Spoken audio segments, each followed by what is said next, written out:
नमस्कार दोस्तों, मैं जमशेद कमर सिद्दीकी लेकर हाजिर हूँ कंटेंट प्रोजेक्ट का खास शो आवाज़ें।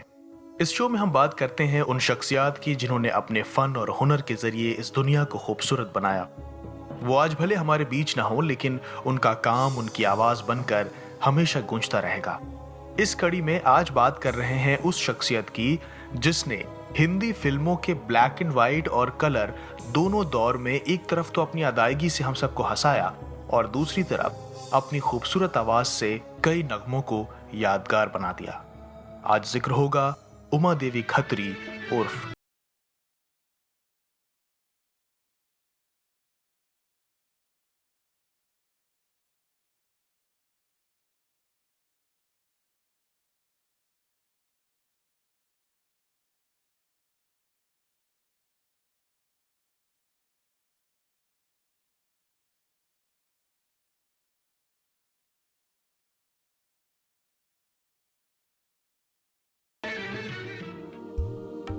एक किस्सा है साल 1947 का। बंबई फिल्म इंडस्ट्री में उन दिनों एक बहुत बड़ा नाम हुआ करता था अब्दुल रशीद कारदार साहब का। वो अपने जमाने में एक्टर रह चुके थे, लेकिन उन दिनों वो कारदार प्रोडक्शंस के नाम से एक प्रोडक्शन हाउस चलाते थे और उन दिनों वो अपनी अगली फिल्म दर्द की म्यूजिक में उलझे हुए थे। एक दोपहर जब वो संगीतकार नौशाद साहब के असिस्टेंट गुलाम मोहम्मद के साथ बैठे हुए कोई धुन गुनगुना रहे थे, तभी किसी ने उनके केबिन का दरवाजा बिना दस्तक के एक झटके से खोल दिया। कुर्सी पर बैठे कारदार और ढोलक लेकर बैठे गुलाम मोहम्मद साहब हड़बड़ा गए। देखा तो दरवाजे पर गोल मटोल आंखें मटकाती और गालों तक खिंच जाने वाली मुस्कुराहट लिए जबान दांतों से दबाए एक महिला खड़ी थी। बोली, सॉरी, मुझको लगा दरवाजा बंद होगा। क्या चाहिए आपको? कारदार साहब ने पूछा तो वो बोली, ये कारदार कहाँ मिलेंगे? मुझे गाना गाना है। गुलाम मोहम्मद और कारदार साहब एक दूसरे को देखकर मुस्कुराए। उस महिला ने अपना नाम उमा देवी बताते हुए कहा कि वो घर से भाग कर आई है क्योंकि उसे सिंगर बनना है। ये भी अजीब बात थी कि कारदार साहब, जिन्होंने कभी भी इस तरह किसी का ऑडिशन नहीं लिया था, उन्हें उसमें कोई बात तो लगी थी। एक पल कुछ सोचा और फिर उन्हें गाना गाने के लिए कहा।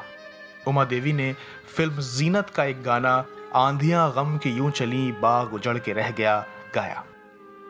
जितनी खूबसूरत उमा देवी की आवाज थी, उससे भी मजेदार उनका अंदाज था। गाने के बीच में एक बार उन्होंने ढोलक लेकर बैठे गुलाम मोहम्मद को उड़क भी दिया कि ठीक से बजाओ ना। कारदार साहब की हंसी छूट गई। उनकी आवाज और शख्सियत दोनों से मुतासिर होकर उन्होंने उमा देवी को कारदार फिल्म्स में 500 रुपए की पेशगी के साथ नौकरी दे दी और इस तरह उमा देवी ने दर्द फिल्म का वो गीत गाया जो लोग आज भी गुनगुनाते हैं।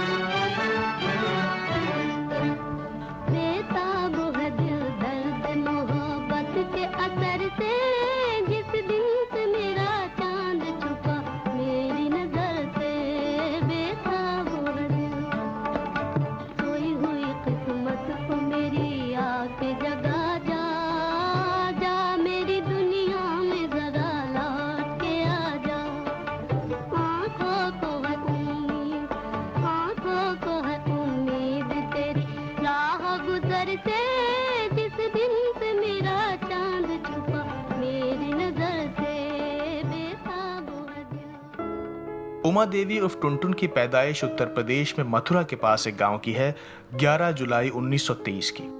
इनके वालिदैन का इंतकाल तो बचपन में हो गया था, इसलिए इनकी परवरिश इनके चाचा ने की। लेकिन रेडियो सुनने की शौकीन उमा जब गाने के बाद संगीतकारों और गायकों का नाम रेडियो पर सुनती थी तो उनका भी दिल करता था कि किसी दिन उनका नाम भी रेडियो पर लिया जाए, और यही ख्वाहिश साल 1986 में उन्हें बंबई खींच लाई। तुम्हारा नाम क्या है? मेरे को शर्म आता है। अरे नाम बताओ, शर्म काय को आता है? बेबी टुनटुन। अरे तुम अपना नाम बताओ, तुम्हारे बच्चे का नाम काय को बताता है? अरे अपन अपने ही नाम बताते हैं ना मैन। हमारा शादी नहीं हुआ तो बच्चा कहाँ से आएगा? शादी नहीं हुआ? क्यों नहीं हुआ? तुम्हारे जैसा जेंटलमैन मिला नहीं रहे। उमा देवी जिन दिनों संघर्ष कर रही थी, उनकी दोस्ती उस वक्त के मशहूर एक्टर अरुण आहूजा और उनकी गायिका पत्नी निर्मला देवी से हुआ। इस दंपति ने उनकी काफी मदद की, बल्कि पहली बार टुनटुन को नौशाद से भी उन्होंने ही मिलवाया। अगर आप इस दंपति के बारे में नहीं जानते तो बता दूं कि इनका एक बेटा था गोविंद आहूजा, जो आगे चलकर एक कामयाब स्टार बना और हम सब ने उसे गोविंदा के नाम से जाना।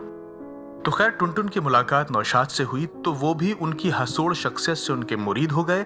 यहाँ तक कहा जाता है कि टुनटुन ने नौशाद साहब से कहा था कि अगर उन्होंने उनको गाने का मौका नहीं दिया तो वो उनके घर के सामने वाले समंदर में कूदकर जान।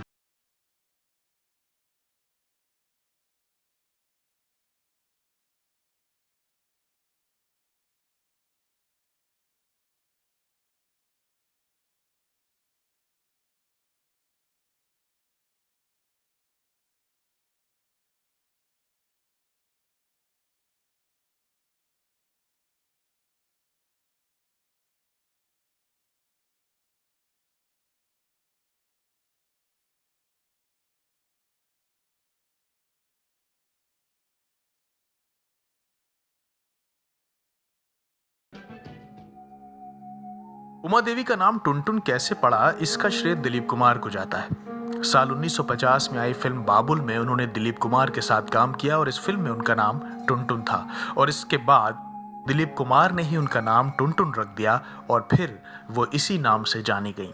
बैठो बैठो बेटा, अब तो ये भी तुम्हारा ही घर है। टुनटुन, अरे ओ बेटा टुनटुन, अरे जल्दी आओ।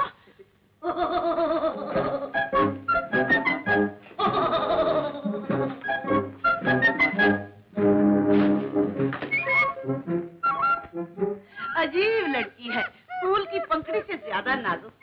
परसों केले के छिलके पर पैर आ गया, 2 रोज तक जुकाम रहा। अरे दिन रात अशोक बाबू की माला जपती थी, अब बात क्यों नहीं करती? चलो चलो, हम नाश्ता पानी का इंतजाम करें। चलो चलो जी, घबराइए नहीं अशोक बाबू, सब कुछ ठीक है, कुछ नहीं होगा। अरे चलो मुंशी, ओ मुंशी।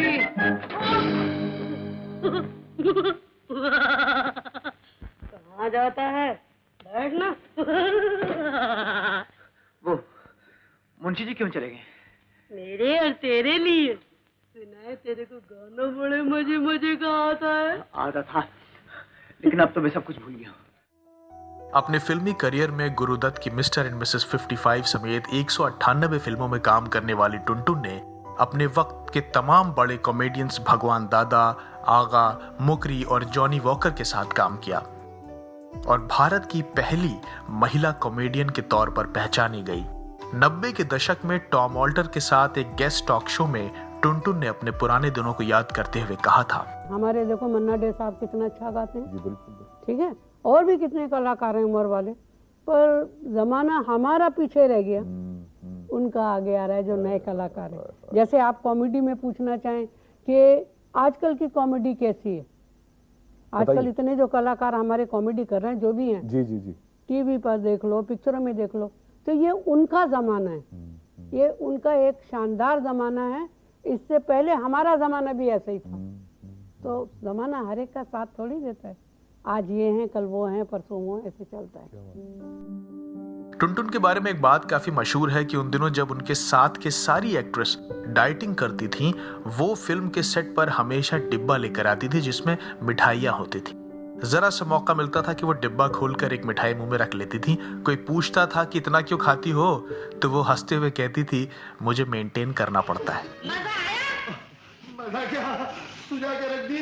You idiot, साला बदमाश। हम पूछता है तुम इधर झांक झांक के क्या देखता था? बोल, ठीक है, देख, खूब आंखें खोल के देख, फिर तेरे को लाइफ में कुछ देखने को नहीं मिलेगा। क्यों, क्या अंधा हो जाएगा? नहीं, तुम अंधा नहीं होगा। ये सब लड़की लोग मिलके तेरा चटनी बनाएगा। तो उसके अंदर लहसुन जरूर डालना। लहसुन क्या, हम प्याज भी डालेंगे। साला साला किसको बोलती है साली? तेरे को। उम्र की ढलान पर आते आते भी टुनटुन का हंसोड़ अंदाज वैसे ही कायम रहा। हालांकि सेहत ने उनका साथ देना छोड़ दिया था, लेकिन फिल्मों में फिर भी वो लगातार काम करती रहीं। ये कोई नहीं जानता था कि साल 1990 में रिलीज हुई फिल्म कसम धंधे की उनकी आखिरी फिल्म होगी। लंबी बीमारी के बाद साल 2003 में मुंबई के अंधेरी के एक अस्पताल में दुनिया को हंसाने वाली ये अदाकारा अपने चाहने वालों की आंखों में आंसू छोड़कर हमेशा के लिए इस दुनिया को अलविदा कह गई। टुनटुन ने जमानों तक लोगों के चेहरों पर जो मुस्कुराहट बिखेरी, खुद पर हंसकर दूसरों को हंसाने की कामयाब कोशिश की, उसके लिए जमाना उन्हें याद रखेगा।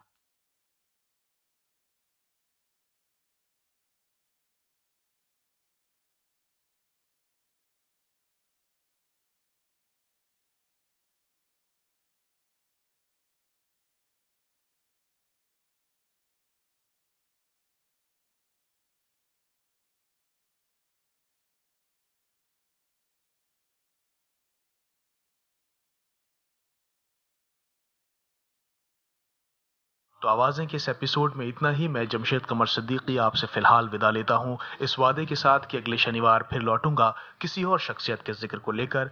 तब तक के लिए बहुत शुक्रिया।